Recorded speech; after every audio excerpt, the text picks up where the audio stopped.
Howdy folks, how's everyone doing out there? Anyway, so welcome to the ComicBase Livestream. This is, we're out here in beautiful Franklin, Tennessee. It's actually a lovely day for once outside my window. We do not have the horrific thunderstorms or tornadoes or any of the other stuff we've been doing for the last couple of broadcasts. And for once, we also don't have crazy electrical difficulties and other kinds of things happening. So this should be a relatively smooth show, I'm hoping. So please put your questions in the chat here. I want to hit as many of them as possible. I do have a couple that people sent in ahead of time, and I'll be hitting those. But wanted to kind of dedicate this show a little bit to just kind of like a, hey, how's your 2020 going out there? This has been some year, huh? We're hitting a point, and I want to back up the story just a little bit. Look, 2020, I don't know about y'all, but 2022 was going great for me right up until around February. Things were going good. ComicBase was selling great. Customers seemed happy. I'm getting a chance to go out and travel with my wife. We're seeing crazy rock shows in Minneapolis and stuff like that. And then come March or so, the whole world just hit the freaking wall. It started a couple months earlier when you started hearing crazy rumors about people in China being welded inside their apartment complexes to keep out some kind of weird bug they had going on over there. And by the time March came around over here, obviously things just, well, they went a little nuts, didn't they? And I guess California was the first ones to do this, when the states decided, it isn't just like, hey guys, keep your distance, 15 days flatten the curve, everyone just wash your hands a lot and don't go nuts. California, I guess, was the first ones to say, like, heck with that, we're just going to lock the whole dang place down, which is something we've never really done before. I mean, I guess I've heard odd stories in 1918 of saying, we're just going to close the place down and even healthy people, stay inside.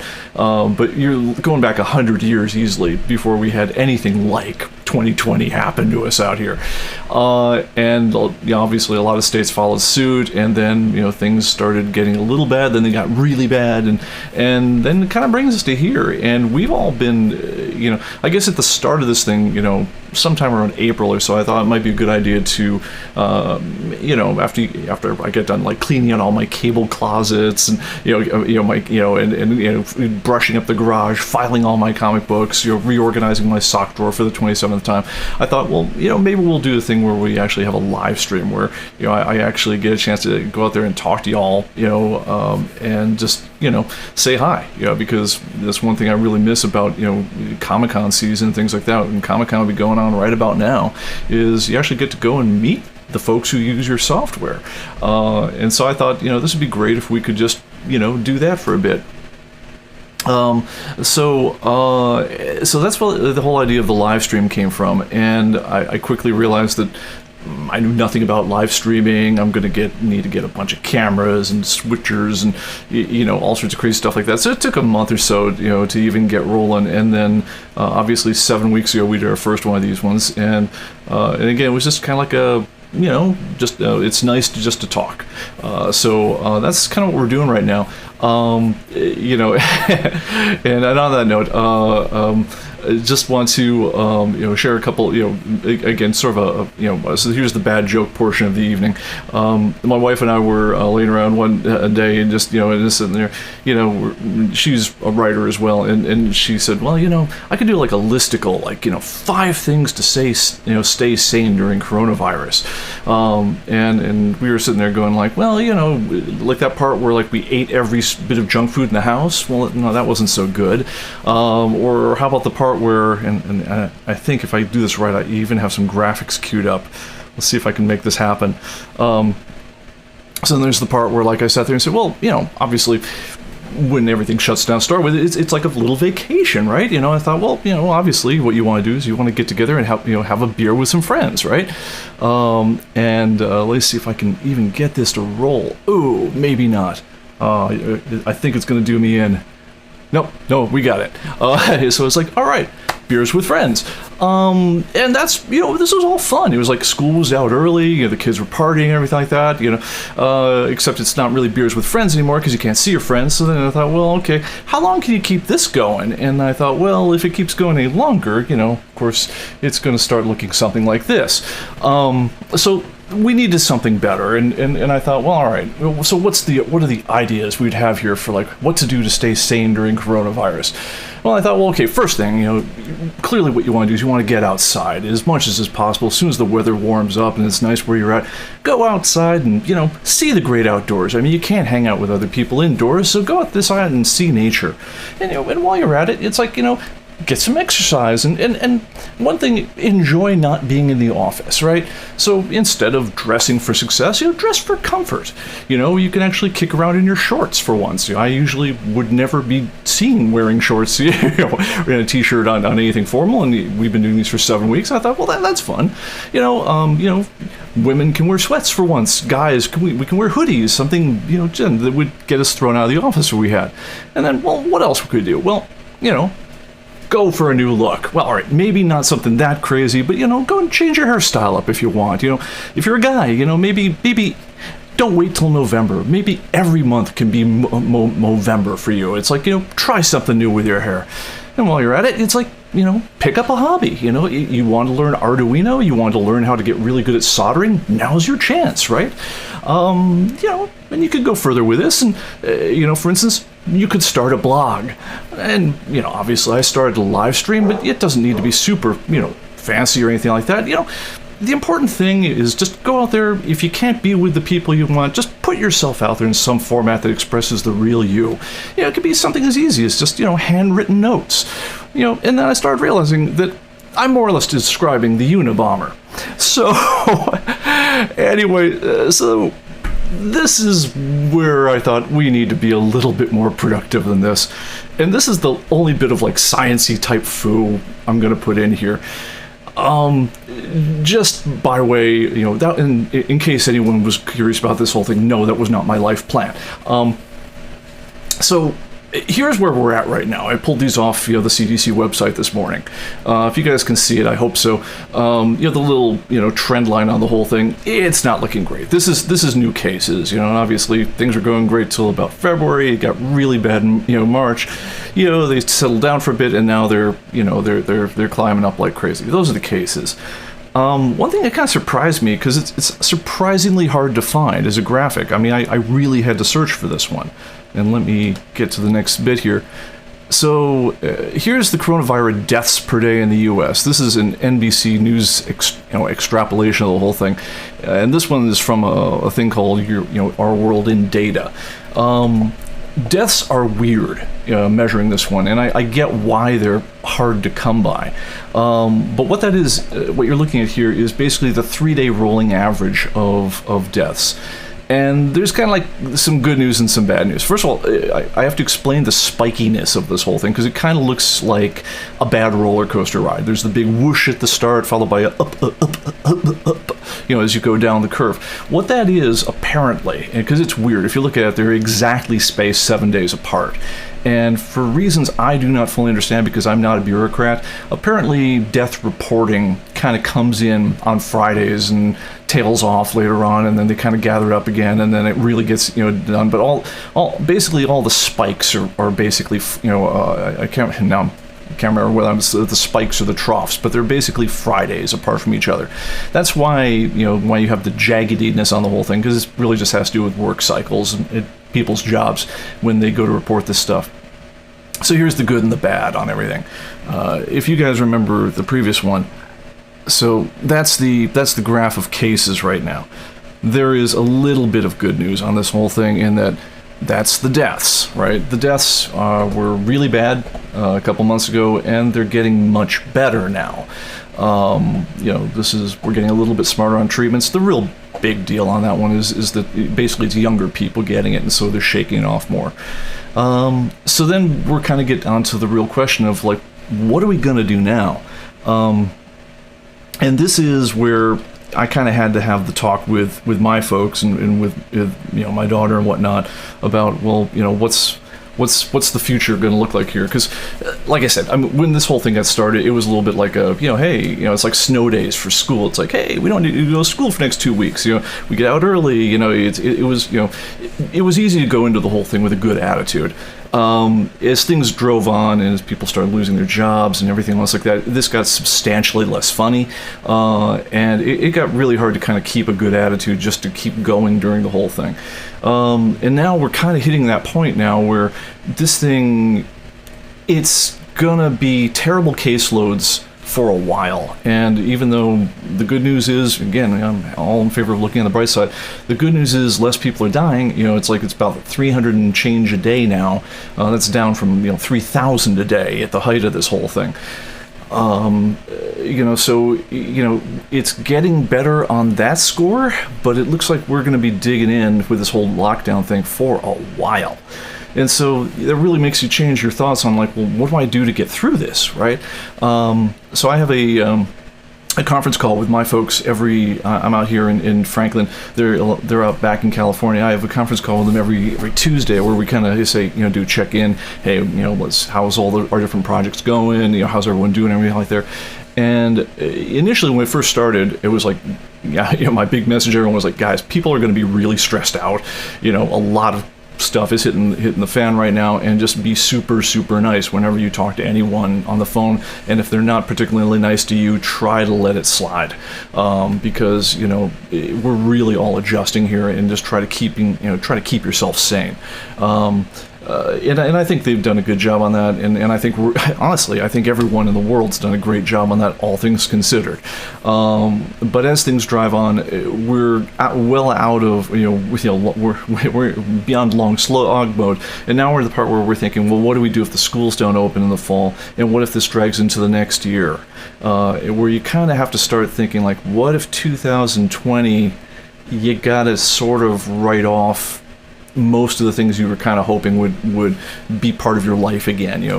For me, going out and seeing shows and hanging out with friends and in larger events and and going to weddings and parties, or for that matter, I've got a buddy whose wife passed away at the start of this whole thing, and he hasn't been able to bury her, and have any kind of memorial service for her. So, as you sit there and you look forward to like 2020, and you say, well, what do we do if this doesn't get back? Because right now it doesn't look like this is going to be anything back to like where we were at the start of the year for a while. At least that's how it looks like to me. Man, I want to be wrong about that. And so I did want to, like I say, check in with y'all and see how y'all are feeling. Here's the real list of stuff that I would say to anyone who's got to get through this stuff, and I'm including myself in that number. I'm getting, I've got some gray in the hair now at this point. I'm not the oldest guy on the planet, but I've been around a few cycles of good times and bad at this point. And one thing I think, I've learned about growing up is that you've got times where everything's going well, and it's easy to kind of keep going, and you wake up in the morning, you feel inspired, you get your stuff out there, and it feels like the wind's at your back. It really feels like that's good to go. And you got other times when it feels like you're just marching forward to uphill into a gale force wind, coming and going. It's everything you do to get out of bed in the morning. I feel like the main thing I have to master personally, and everyone's differently about this whole thing. Some people have, like, at this point, really serious life and family and financial woes and everything like that. I'm doing okay. It's a lot of hard work over a lot of years. Set me up in a place where I'm like, I'm pretty stable at this point right now. But that doesn't mean you can't just be miserable and just still face that part where you get up in the morning and be like, what is the point? And for something like this, you really just got to pull through, and you've got to find some way to find a way for there to be a point. Because one thing we don't have, is, God knows what happens with the financial situation or the political situation or anything else like that. But one thing none of us are getting more of is time. And when you start talking about, writing off a year, and just waiting for, as the song goes, waiting for tomorrow all of your life. You just can't do it. So I was, having like, the big talk with my daughter the other day. It's like, well, okay, summer's just about over here, and it doesn't look like we're going to be going on the normal path for the fall. But regardless of what we do the fall, what do you want to do with life? And then we got to figure out what we got to do to get there. And honestly, same talk applies to me, to my wife, and probably to most of y'all. It's like, whatever we're trying to do, we can't just file our sock drawers anymore. We can't just, clean out the garage. And my God, I hope you've cleaned out the garage and filed all your comics by now, because I don't know what your excuse is if you haven't. but beyond that, it's like, whatever the things are that, made our life meaningful before this, we got to get back to them. We got to find some way to get that rolling again. And so here, I'll tell you a little bit about what I'm doing, and and like I said, I just want to be as encouraging as I can to the rest of y'all, with whatever woes y'all are facing out there. For myself, the good news is for me is if you run a small business, you never run out of work to do. And so, I get up in the morning, you answer customer calls, you ship orders, you do, lots of stuff like that. And then I kind of get on with like, the easy stuff that it doesn't require a lot of effort, and then you get onto the hard stuff. And we're actually getting onto the part of the year that I really like, where we actually get to create the next thing. If you noticed, there's a lot of stuff that's been happening, behind the scenes with the website. But one way to tell when we're doing lots of things with websites is the websites get really unstable for a couple hours, and then they get better. But we've been doing a lot of stuff under the covers on websites to lay the groundwork for some new stuff, both over here at ComicBase and also with our folks over at Atomic Avenue. There's some cool stuff coming, and it's going to start hitting pretty hot and heavy. I've also been doing a lot of work on ComicBase. As I mentioned last time, we're finishing out the 2020 roll of things. I put out the first public release of the 20.0.3, which should be the last real go-round of the 2020 set. We're currently, if my notes are correct here, we're at build 3736. And by the way, this is linked at the top of the webpage, comicbase.com. Some new things, and by the way, one good way to get me to slip in a last-minute feature is have me demo something on a live stream and have it not quite work the way I expected it to, which of course is horrifically embarrassing, and I have to fix it immediately just so I can live it down. So anyway, one thing did there is I talked about doing a mass change last time, and I said, just an example, you could set your prices to be 80% of their value. That's true, you could do that. And I thought, and you could also set your price to be like, $2 more than it was last week or something. And it occurred to me that we'd actually done this optimization of, the mass change fields that you could change, where we actually had taken away the ability to change a field to some version of itself. And so it's like, oops. So that thing I said you could do last week, you couldn't do it last week, but you can do it this week. So I can actually do things like saying price is equal to the price, minus 20%, or the price is equal to the price, plus $1 or something like that. So that's a thing now. We did some more date stuff on foreign systems. One thing that's been a bit of a devil for us on ComicBase 2020 in the new database that we're using, I love it, is SQLite. It's fast as anything, but it does have one weird thing that just drives me crazy as a programmer, is that it doesn't have a date type of field. There's no native thing to store dates in. They basically, you can store them in whatever, and it says, you can store it as an integer, you can store it as a text string, you can store it as whatever, and we'll try to figure out what it is when you tell us to read it. Well, where that all falls apart, of course, is when you start talking about foreign date formatting. So the U.S., for instance, lists things in month / date / year format, right? So if I'm gonna write July 15th, I would say 07/15/2020, right? So the rest of the world, many other countries, will reverse the date in the month, which isn't a problem until you get to certain dates. So take, for instance, if it had been, July 12th, and I said 07/12, well, okay, if I misinterpret it, and that then becomes, instead of 7/12, it becomes 12/7, right? That's bad. That's not good. You don't want to have that. But it gets really bad when you say things like, the 15th of the month, at which point it becomes 15/7, which then becomes an absolutely invalid date. You can't even transform that into what it's meant to be, because it doesn't make any kind of sense as a date. And all you got to do on that, is there are certain places you could go where you could modify something on a foreign system, and during the time you're doing it, it would write down like a date modified in the wrong format. So anyway, we fixed that, and one thing, if you do download the latest version, is it'll scrub through all your dates and make them all right for whatever your local system is, and I hope to God we never do that again. But anyway, so hopefully all this date formatting food, if you guys ever got the message, sorry, an invalid date snuck in, we're much smarter about rebuilding those now, but also if you do a file tools, and you rebuild your item lists, and actually you shouldn't need to do this. If you just launch the new version, it'll do it automatically once. It should set all that stuff right now. If you guys have any problems with that at all, please let me know. But that was a major, that was like the more technical bad thing that was happening that we wanted to make sure got resolved in 20.0.3 before we put that one to bed. Alt dragging pictures. So if I've got a graphic file and I drag it onto a title and I want to rename it and I hold down the Alt key, which is a little tip I showed last time, it used to be that there was a little problem that would happen if the file name was really, really short. And that's now resolved. And finally, the links in the program are now pointing to the new ComicBase TV channel, which you're hopefully watching on right now. And I guess we hit enough traction that YouTube was kind enough to give us our own custom URL. So we're now like youtube.com/c/ComicBaseTV now. So yay, team. All right, so that's big stuff that's happening in ComicBase. So let me take a quick look at the comments here, and let's see if we have any questions I want to make sure I hit. Updating an artist field for compilation books 30+, copy and paste most efficient. All right. Okay, so Scott Connor asks, and let me see if I can get this going. I've got a little bit of technical foo. I'm gonna try. Oh no, yeah, this did work. Let's see if I can go here. All right, so if I say. Okay, did that, it doesn't look like it keyed across. Let me, I think we're gonna have to, no.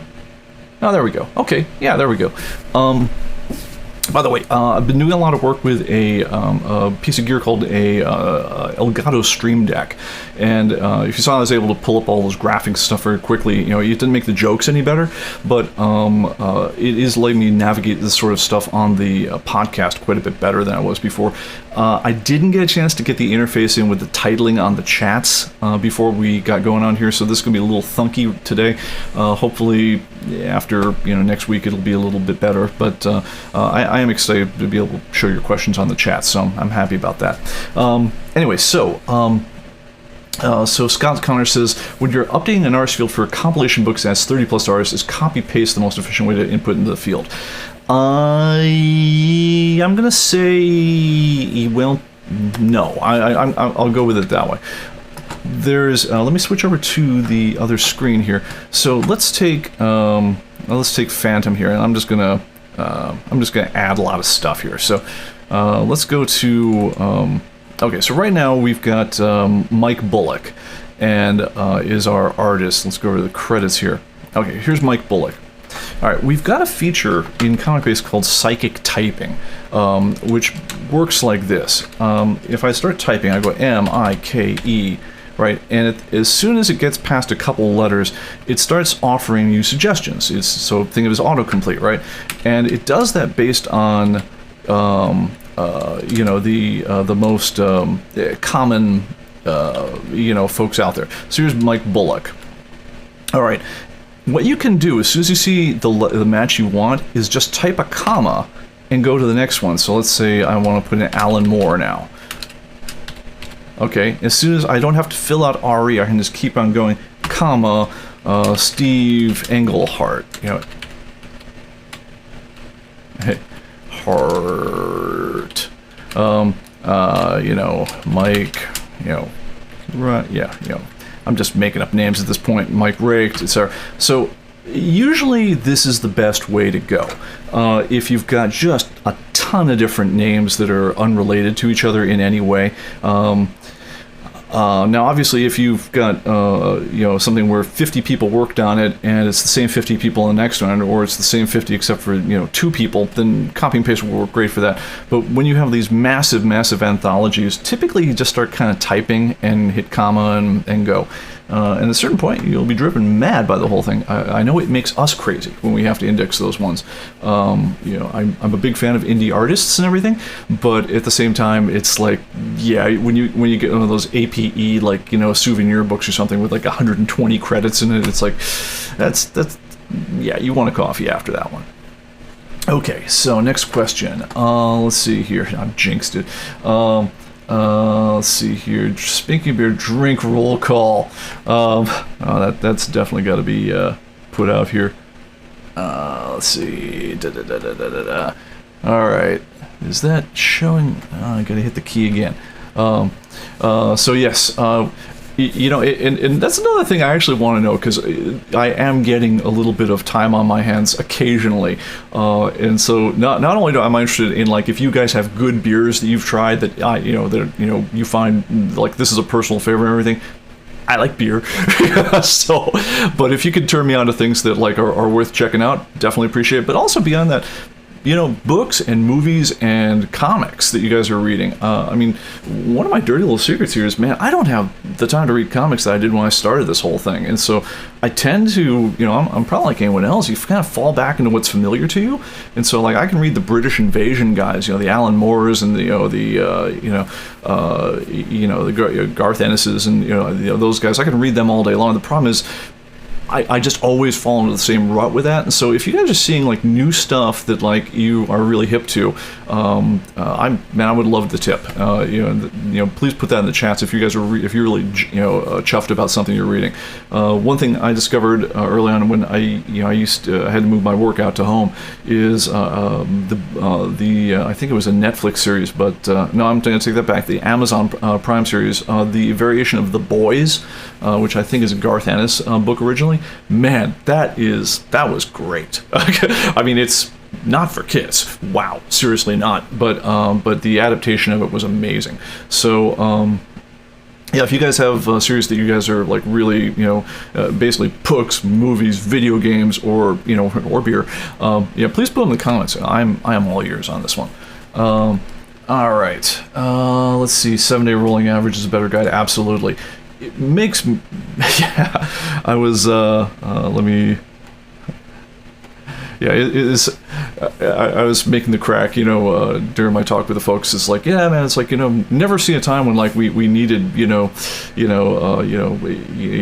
needed science like we need now. But, and God bless, it's like, I'm so relieved as an American to see that, at least we can trust that all the news and all the scientific data that's being presented to us in a completely dispassionate and uninterested politically format and everything else like that. And so at least we're getting the straight thing, because man, if we weren't, that'd just be terrible, wouldn't it?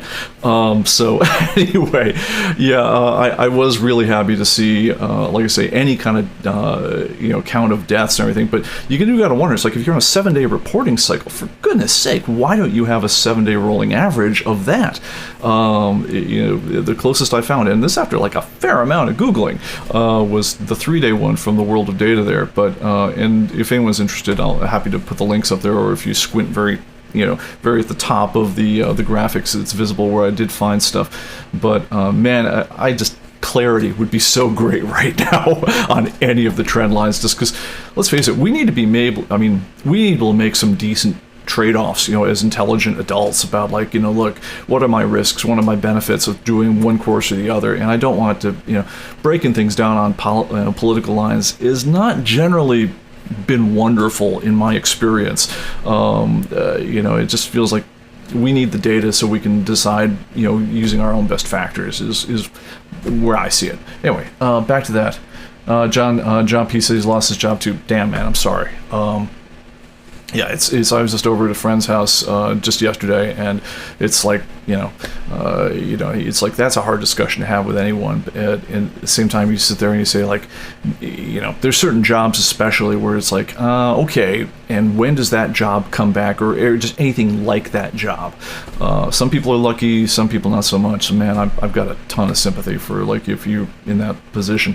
Honestly, I don't think we're going to know how bad this is until some of the dust clears, because right now there's such a fog of war around what we're seeing, in that we can't tell if anything's closed for real or whether it's being kept alive by some kind of program, or if it's if it's really gone and the people aren't going to be back for it until we have some more certainty on what the direction anyone's going to follow. But man, I got to think a lot of the people and the jobs and the places I love, I got to think a lot of them aren't going to make it, and that's a killer.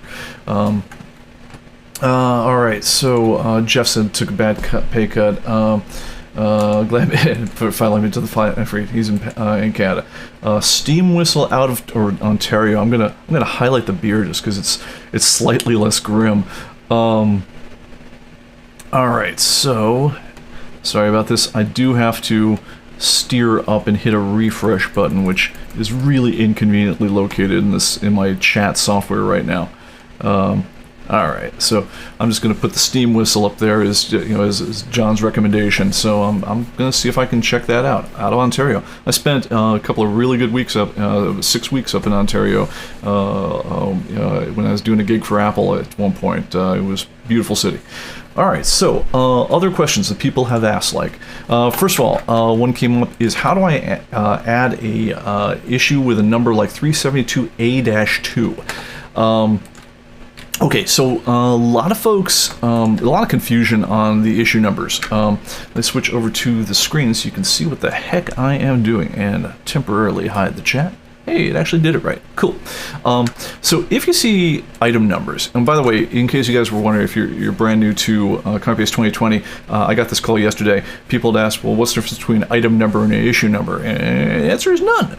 Item number is just sort of like the generic thing that we call things these days, because if you're talking about a book, books don't have issues, right? Magazines might have issues, but if you want to talk about just the particular thing of a given series, it's referred to as its item number now. So that's why you're seeing item number now. But when you see an item number like 1A, 1B, 1C, 1D, all right, a lot of people, if you're hip to comics, you know that that's a variation, right? And when you get something really complicated like book, BK1/HC, you might know that means book 1 hardcover edition, or maybe you don't. What you do, double click on an issue. It'll bring it up in all its glory. Let's see what happened to. There we go. All right. So if you look up at this top area, right up the top here, this kind of breaks down what that book 1/HC is all about. So the book, the BK, is an abbreviation for the type book, and there's all kinds of different things it could be, right? The 1 is its number, right? The HC is it's a hardcover edition, and there's again all sorts of things it could be. And if you see like a -2 or something like that, that's its printing, right? So you could, in theory, have something like book 1 hardcover, printing number 23, and if I save that right now, that's going to get saved as something that looks like this. Let's see if I remember to zoom in so y'all can see. Come on, you can do it. My mouse is unhappy with me again now. That's okay. We're working through it. All right. The trick, though, on that is you can't just put a new item in of what some people do when they add a new item is they'll come up under here. They'll say, I'm going to add a new item. Right here it is, and for the number, they kind of type, all right, book 1/HC-2. That does not work. As soon as I tab out of this field, that's going to turn into a 0 because it's going to try to interpret the number as a number, and then that's not going to happen, and then you'll suddenly have an issue 0 will appear. That's not what if you get your sound up, you'll also hear a beep, but that's not what you want to do. If you've got something like the person calling me was asking for, like, it was like a Batman, there was like a Whitman variant of something. It was like a Batman 579A. What you do is just, when you make a new issue, is just come up under here and set the type of issue it was. So if it was a regular issue, which was right there. Leave that alone, and then you say, like, 579 through 579. By the way, the number and through, that's so you can add like a whole ton of issues at once. So if I'm got a new title where I need to add issues 1 through 12 all at once, if I put a 1 there and a 12 there, it'll make a copy of everything I did for the first issue, except it'll automatically increment. It'll make issues 2 through 12 all at once. But if I've got like a variation A, so that's my book 579A, and if it's second printing, that's the -2. That's how I would add in one of those things here. Don't try to squish it all in by overriding the item number part, because this is meant as just the numeric portion of the issue. It's not meant to be the whole thing. You can't directly enter the whole thing. You have to enter it by parts. So that's how you would do that. And there's my 579A-2. And awesome. I also just marked it as in stock, because one thing I didn't think to do today is I didn't use my Livestream copy of the database. So I'm making a hash out of my real comics right now. So let me take that out of stock, so at least I don't try to sell that to somebody. And let me load up the Livestream Pete's Comics so that I can do crazy edits like this and not screw up the universe. Alright. Alright, so let's see what else we're doing here. Alright, other question. Atomic Avenue tip. I'm sorry, first question came up is, how do I post or remove my store inventory on Atomic Avenue? Show you that one in just a second. Unfortunately, the Livestream database also needed to have that issue update done to it, so it's going to be busy for a minute or two. I will talk through the process, and I'll hopefully show it very quickly. So you might have seen it from a previous live stream or for the docs or whatever else. If you want to post stuff on Atomic Avenue, pretty easy. Basically what you do is you update your inventory on ComicBase and then you just say post. But the important things you got to do is whatever price you set them at, whatever condition you had them at in your ComicBase is what that's the condition and the price they're going to be at when you sell them on Atomic Avenue. The only thing you have to do that's special is you have to mark the things you want to sell as for sale. And there's kind of a couple different ways to do that. You can check the box on every issue one by one if you only want to sell a few things. You can highlight whole ranges of things at once and do a quick change on the for sale.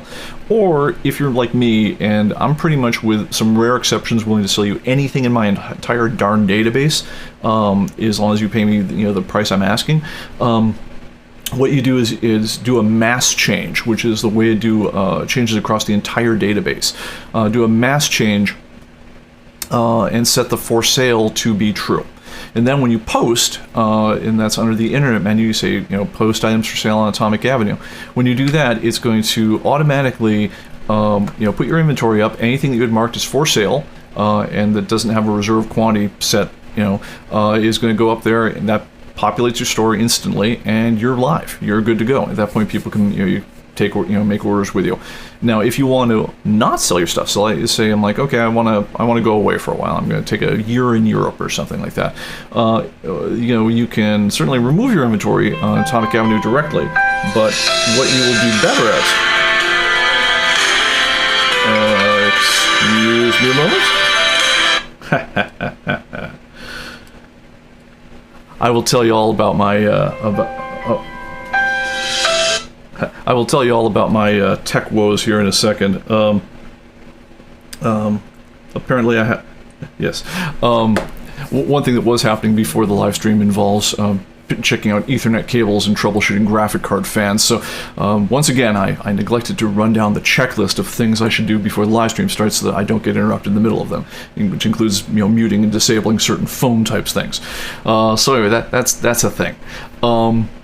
Anyway, back to the subject. If you want to take your stuff off of Atomic Avenue, basically the main thing I would do is just mark it, do a mass change, set them all for sale to be false, and then post it again, and then you're good to go. It'll remove anything that was for sale and is no longer for sale, and your inventory will go away, and you're done. And here, now that the database is done converting, let me give you a quick demo of what that all looks like. So the for sale field, if you want to hit it bit by bit, is right down here at the bottom of this screen. But honestly, that's tedious. Unless you've just got a couple things you want to sell, I wouldn't do it that way.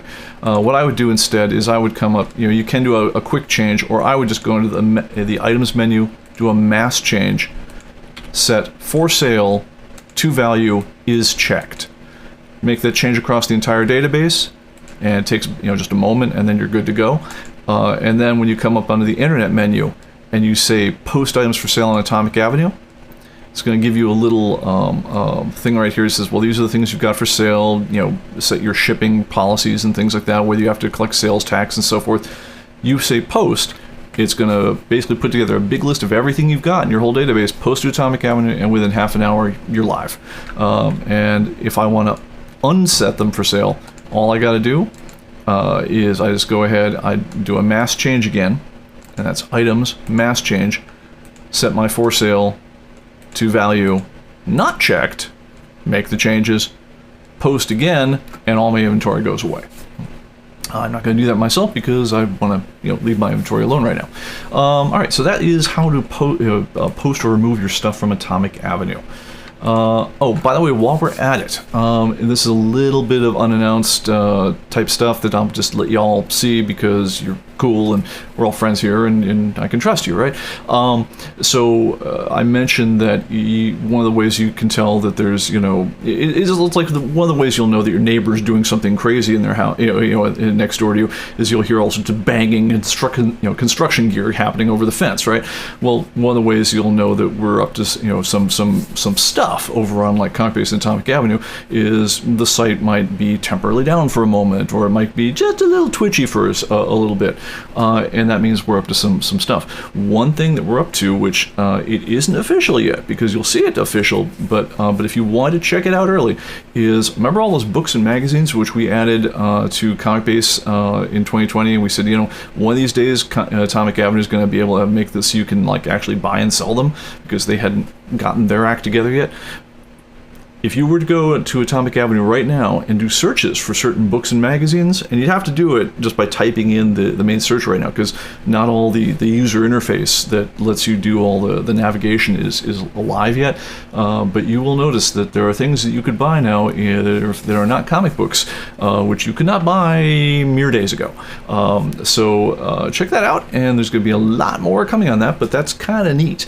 And one thing I would also say is, when you post your inventory to Atomic Avenue, and I had to go through that this weekend myself because I was helping with that effort, is you might have been like me where if you've got a big collection, you have a bunch of stuff that we had been shoehorning into books or magazines earlier, and which suddenly changed to be its own comic type. Like I got the big collection of like art books, right? The Art of Darkness, or the Art of Arthur Sidum, or whatever else, and those all became books, right? They're not comic books, but they moved categories. So what would happen is I would, post my stuff, if I hadn't moved over my own database to say that was a comic book now. I would do a post of my inventory, and it would say, I don't recognize this thing. It's Art of Arthur Sidum. What is that? Because I know of I don't know of any comic book called that. So I'd get this message in the confirmation email that would come back to me with a list of 7 pages of stuff that it no longer recognized, or that it had changed designations. One thing you would want to do if that has happened to you is come up under here, and let me see if I can find an example of that. So if I'm going to come up, I'm looking at comic books right now, and I say Art of Angel Sanctuary. Yeah, there's you go. There's a good one. All right. So this one right here is probably not a comic book anymore. It's probably considered a book. So what I would do if I was posting that and I got that message saying that this is not a comic book we recognize, you'd come up under here, you would go to the edit, you'd say change title media type, and you'd change it to be a book. At which point it gives you a little warning. It says, look, there's some things that books have that that comics have that books don't, and so that information is going to get lost in the translation. It's going to translate everything it can, but for instance, things like a cover inker, that's not something that's tracked for books because no one cares. Whereas if it was a comic book, it's obscure, but people do care. More to the point, things like books have things like ISBN numbers. Magazines have ISSN numbers. Books have a thing called an ASIN, which is an Amazon stock identification number, which neither comics nor magazines have. So as you transmit things between different types of media, some of that stuff, everything we can map gets mapped, but some things won't. So it's just giving you a warning. It says, look, there might be a little touch up, that you might want to do later on, or just to make things work. And by the way, this is, there's already an Art of Angel Sanctuary. Do you want to transfer your items to that series? And I'm going to say, yeah, absolutely, I do. All right, so now it comes up under here, and here's one last part. Over in the book, Angel Sanctuary, all right, remember we talked about issue numbers, right? We had the official one, which you can tell which, if you get the archive edition, the official one typically is the one with the graphic, right? Whereas the one I just transferred, it was 1/HC. That became HC1. But what's the deal on that one is books don't often come in a number series. They do sometimes. Like if you ever collected, like, say, Mac Bolan the Executioner or Conan the Barbarian as novels, they were all numbered on the spine. And so the She-Wolves of Mordor might be book 23 of of the series. But for this particular one, it's not. It's just a regular one. So what I'm going to do here is I'm going to uncheck whether it's part of a numbered series, at which point the numeric part of that goes away.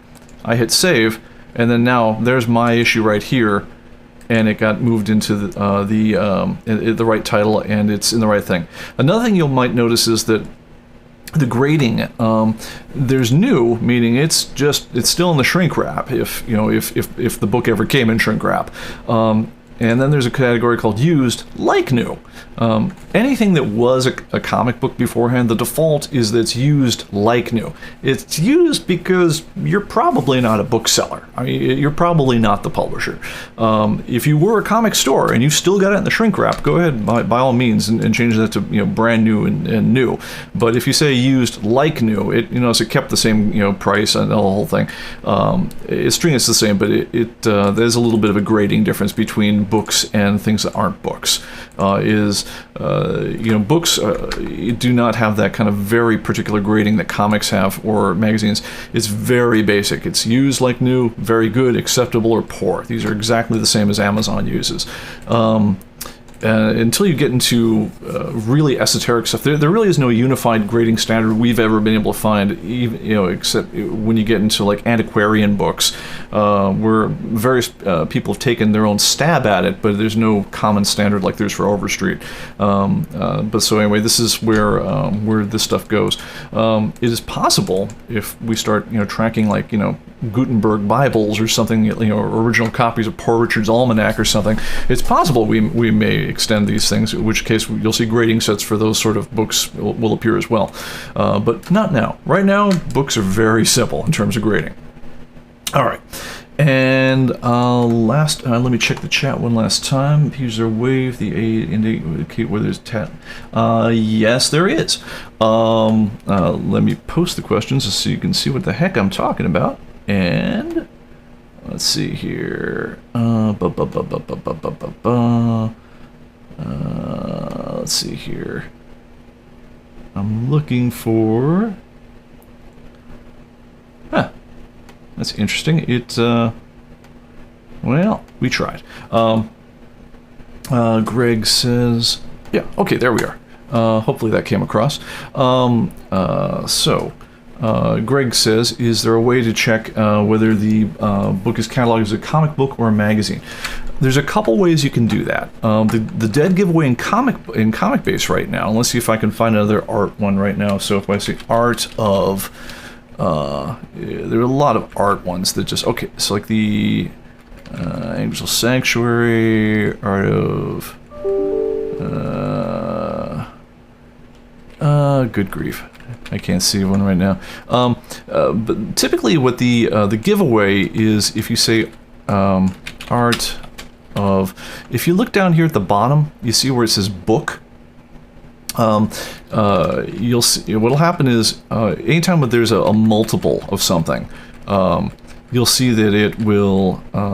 Brian, I'm trying to find something where where I might still have an old one left around. I guess I just grabbed the first one right away and got lucky. But if there was like an Art of Fallout that it was a comic book originally, you'd see that there'd be a title which says Art of Fallout 4, the comic, and then you see another title which says Art of Fallout 4, and we looked at it, it would say book. That's like kind of the giveaway when I was doing cleanup on my database, is I would look for those sorts of situations. Basically what I would do is I'd go through that list that Atomic Avenue would send me of things that they didn't recognize, and I would just type the thing in. If I saw a second listing that was a magazine or a book, I knew that that was what the problem was. There will be, right now, if you go to Atomic Avenue, there is a... if you go on Atomic Avenue, there's a master list of all the titles in Atomic Avenue. There are going to be master lists of all the books, all the comics, and all the magazines, and they'll be broken out separately and also subsectioned by publisher, and that's going to appear as part of their rollout, is my understanding. Okay, let's see here. John is saying, and keep on the thing. Just updated 2020. Wonder if there's a way to check that I never lost any information from my old database is translated. I'd say if you've got, if you've got the current version, you're in golden shape. I would say with some confidence you're not going to have an issue. But if you want to get verification on that, one good way to do that is you can come up here. Let me switch over the computer and go to your file. And go to collection statistics and have a look at, and you can look at your entire collection. Anything that would have come from 2017 would have been a comic books as the whole thing, but look at your comic book total, and before you download the next update, which would change prices, before you download that, check your total against your old database and make sure those match. Now, obviously, if it'd been out of the swing for a couple months and you download all the price updates, those will have changed. The number of comics won't have changed, but the ones down here we see 60323 comics, that will be the same as in the last one, but the value of them will be different if you've downloaded a price update. And obviously, if you started remapping things to different categories, that will have changed. But you should be in good shape. We don't throw away data. It's if you have data that we don't recognize, we'll copy it over how it is, and if we have to, we'll say it's an unknown publisher or it's an unknown title, but we're not going to throw away your data. It's just that would be bad. Okay, let's see here. Check against the master database. Excellent. Let me refresh that because Greg makes another great point. Let me go back, refresh this one so I can spotlight the question. Okay, so hopefully that's showing up. All right, so Greg is saying, I want the ability to check against the master database, which was a feature we used to have. So it used to be under the file tools when you went to rebuild lists. There was an option down here to verify things against their official list in the master database. That went away, basically two reasons. One, it was not super used. So it, in terms of getting 2020 out the door, when things got super hard to do and they were not super used, we're like, that might be something we get around to later. More importantly, though, we started having an issue with, it's called the maximum length of a web request. When ComicBase started out, you guys might remember, is we only had initially 297 titles in ComicBase 1.0, which, by the way, that is a total trivia question. If you ever want to ace ComicBase trivia when I'm like at a user group meeting, I'm giving away stuff, I go back to that question more than just about any darn thing. The other trivia question I run out say is, what title, it used to be 298, but one title did not fit on the 6 floppy disks that ComicBase 1.0 shipped on. In order to make it fit, we had to jettison one title. Which was it? And the answer was Tarzan from Marvel. Anyway, stuff you didn't care about. But the point is, when we started out, even when we started doing the internet stuff around ComicBase 10, we had far fewer titles. And now we're up to almost 60,000 comic titles and thousands of book and magazine titles and so forth. And to even send that information up to a server to say, hey, can you check this and tell me what's different? it turns out that's not easy to do in a one-off type of request. Really what we're going to have to do in order to make that happen, once upon a time we could just send it up and say tell us what's different, and it would send it straight back. What we have to do these days is we're actually going to have to package up, just like we have to package up your sales file to sell things. We're going to have to package up a list of your inventory, a list of your books and issues, all your items, send that up to a special place on the server, let a process on the back end of the server process the whole thing, and then send back a list, to you via email of what's different. It's going to be the only way we can make that happen. We can't do it as a big old web request because it's too much data, and because it's such a process to make that happen, we kind of put that off. But I would expect to see that as a feature in a very soon to be upcoming version of ComicBase. We hear you on that. Look, it could be something that not all that many people use, but let's face it, we're the kind of anal and retentive people who do use it, and so we want it ourselves. So, but short of posting all your stuff on Atomic Avenue, which is a kind of a cheap way to get that, the other way to get that, it will be forthcoming. So look for that in the near future. All right, and Greg expanded on that one. I'm going to let that one go for now. All right, so let's see here. One last question I want to hit, and then I want to give one last announcement, and then unless you guys have another question, this is kind of like, I'm going to say last call for questions. Other than that, we'll have to pick it up next week. So the last question I've got is a question about, I'm getting a note saying I have an unrecognized title, Batman Mask of the Phantasm, but I'm looking at it, what do you mean, you jerk? I'm paraphrasing the what do you mean, you jerk part. So let's have a look at Batman Mask of the Phantasm, right? It was Batman Mask of the Phantasm, the animated movie. And the person who was asking about Batman Mask of the Phantasm dash the animated movie. Here, let me actually show you the screen because that'll help a lot. All right, and so he was looking at Batman, Mask of the Phantasm dash the anime movie, and the giveaway in this particular case is if he was looking at it, and you type something like Mask of the Phantasm, Mask of the there we are.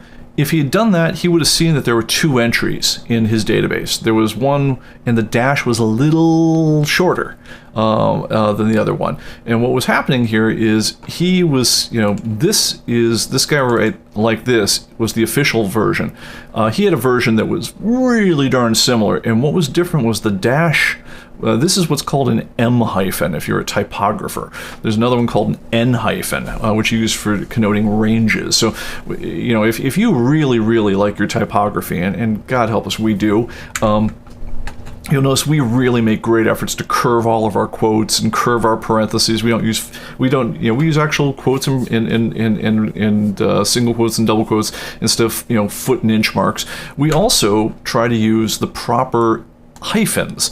This one is basically this is the equivalent typographically of saying dash dash on a typewriter. It's a long hyphen. It represents a hard break in the thought.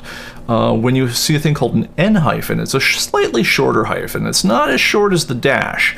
That one is used to connote ranges between things. So if I talk about 1 through 10, if you were to stare at a ComicBase report, you would actually see that that's an 1 N hyphen through 10 when it shows that thing, because we care. Anyway, where that causes some trouble, on the other hand, is when you get really, really specific about it. And we'll try to match things as much as we can whenever you ask us about it. So if you start just typing Mask of the Phantasm, we'll match it to one thing or the other. But if you imported a title in from from something else, we're going to keep your title exactly as it was. We're not going to alter that. And so, as a result, if you had Batman, Mask of the Phantasm dash the animated movies, and we had Batman, Mask of the Phantasm M hyphen the animated movie, they are treated as separate titles. When that happens to you, or something like that, what you want to do, highlight the issues that you have under the wrong title. Go up under here and go under the edit menu and say transfer items to a different title. Let me show the screen because that would be helpful. So highlight the items in your wrong title. Go into the edit menu, transfer items to a different title, and then it'll say, well, what's the title you meant to move it to? You choose that, and then it'll move your stock over into the new title, and then it'll marry itself with what was already there. And you, as mentioned beforehand, you can easily make the old title go away. What I would do is if you've moved all your stock in the old title away, and you do check for updates. Remember, there's this option down here at the bottom to say remove obsolete series if they have no items in stock, or remove obsolete items if they have not being listed in stock. Well, if your stock's now under its real name and you download and you have these checked, your old bogus title will go away on the next update. And so that's how I would take care of those. All right, last call for chat. It also seems titles with ... and then you have to get the right for it to be right. Yes. Greg once again points out. Let me go to this. And again, we do this kind of nonsense because we care. If you stare at titles that have period, if you see three dots in a row, it's called an ellipsis, right? That is about 1 pixel different in most fonts from being period, but the kerning, and the spacing between the dots is ever so slightly different. Yes, we do this because we care. We actually will treat things with ellipsis as an ellipsis. And so they are different than ...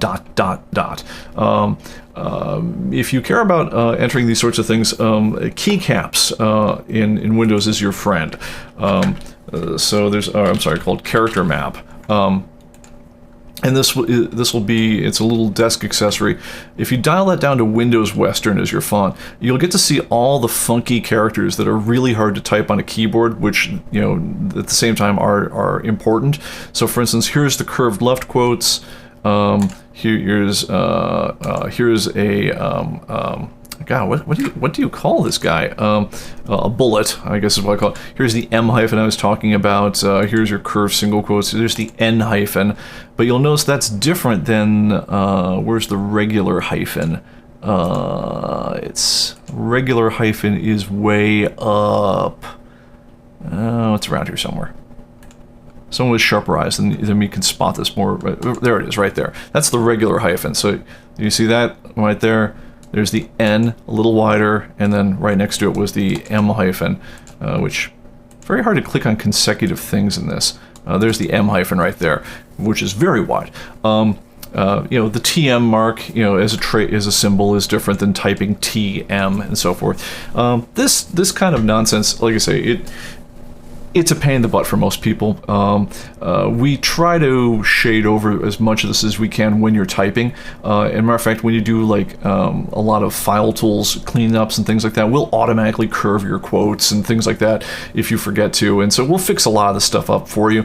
But if you really cared about typing this stuff right from the get-go, what Windows with a straight face wants you to type, if you want, say, a curved double quotes, is they actually want you to type Alt, was it Alt 2, oh good lord, let me see if I can get it while it shows me. Yeah, it's like Alt 201 on the keyboard, I'm sorry, right down here at the bottom, right? Alt 0148. So if you actually type Alt 0148, it will actually make a curved right quote. This is ridiculous, and unless you just really like memorizing this kind of stuff, what we do in-house is we actually have our own custom keyboard maps, which we created using a Windows tool, which lets us hold down like the Control key and like the Shift or something to type all the special characters like you would do on, like a Mac or on your phone or so forth. That's how we handle this stuff.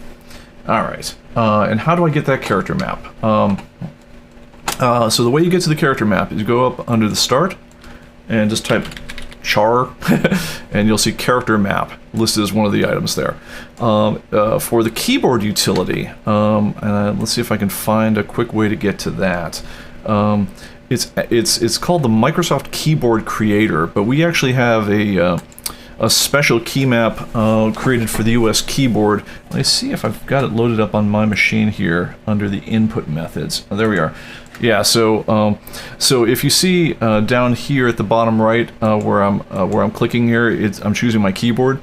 I've got installed on my thing, I've got the English standard keyboard, I've got the UK English keyboards, it transposed a couple letters, I've got French keyboards, German keyboards, and my standard one is the ComicBase special key entry keyboard. So basically we made ourselves a new layout which just lets us type all those weird symbols very easily, which basically just we stole from the old Mac keycaps application, because they had done it pretty sensibly. So you could say like control shift 4 would give you, say, the pound sign as opposed to the dollar sign, right? Things like that. Or control shift left and right brackets would give you the curved quotes. Control left and right brackets would give you the single quotes. So we did a number of things like that. If I think about it, I'll post that to the forums as a tool that you guys can download, and then it makes these things a little easier. Okay, cool. All right, so last thing I want to do, and that is, if I can return to, I'm going to hide the chat now and go back to the main camera so you can watch me looking over here. And if I go over to lower thirds, alright, so if I hit key, you should see, boy, wouldn't it be great if this worked? There it goes. Hey, cool. You can see it this time, because it's not masked black against a black background like it was last time. All right, so that is my personal email address. If you're a spammer, please don't. I don't need any more forehead thermometers. I don't need any more, vacation cruise lines. That's funny. That is one piece of spam I don't get anymore. No one's trying to sell me a cruise this year. But anyway, I don't need any of that. But if you do have a question about, well, in particular, what I want to do is I want to invite you, anyone who's interested in being part of the next version of ComicBase. We're getting started probably next week on the whole thing, and we're going to invite you on to a Slack group. I've got a number of people sent me requests already. I'll be adding you all very shortly as soon as we start up. We're doing the important stuff. We're choosing the final code name for the project, which then of course informs what the t-shirts will look like. But anyway, I'll be inviting you guys into the special Slack group where, if you want to, you can get access to all the pre-development builds in real time as we're making them. Like I say, we think we're going to be declaring the current build of 20.0.3 is the final build of that. If so, we'll be calling time on that this week, which means that we will start officially the effort on the next version next week, and I hope you all can be around of it. Please write me, and finally, if you would, go ahead and like and subscribe to the podcast, and if you hit the little bell icon, it'll actually warn you whenever we actually are doing something on the webpage. So please, I encourage you all to do that. Thank you so much for joining us. Again, I got a little, big in terms of the theme today, because, like I say, man, it's clear that this thing is beyond a marathon. This is just this is verging on becoming a new lifestyle for all of us, and I want everyone to have a good one. At the end of the day, good or bad, it's all up to us to make something out of our lives, and just find something that it makes it worth getting up in the morning and doing something cool. If I had some fun, talking about starting a hobby or everything, but whatever you do, just make it so that it puts some meaning in your day, because that's the only way I found to ever get through all this stuff. Anyway, good luck everyone. Thank you so much for joining us, and we'll see you next time.